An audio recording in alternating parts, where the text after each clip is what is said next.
A mother accused of killing her two daughters is now back in court for her third trial. Twice, the Court of Appeal rejected Adele Sorella's convictions. Her ex-husband is a convicted felon with ties to the mob who was murdered in prison. Stéphane Giroux has more on this latest trial. It was 14 years ago that Laval police discovered the bodies of 8-year-old Sabrina and 9-year-old Amanda DeVito inside the family home in Duvernay.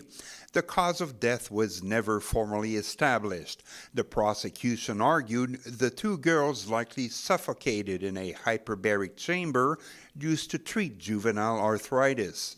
Sorella was originally convicted of first-degree murder by a jury, but that conviction was overturned on a technicality by the Quebec Court of Appeal.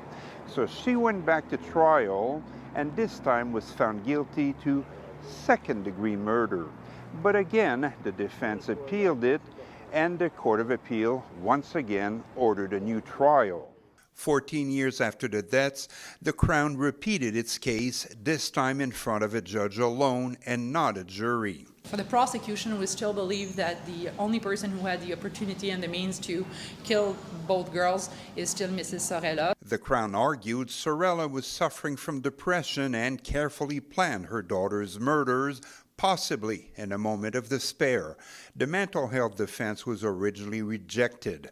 The defense also wants to argue that maybe a former enemy of her late ex-husband, convicted drug dealer Giuseppe DeVito, with ties to the mob, might be responsible for the deaths, a case it was not allowed to make in the previous trial. Now, because this third trial focuses strictly on one element, both the prosecution and the defense agreed they would not be calling the same witnesses all over again.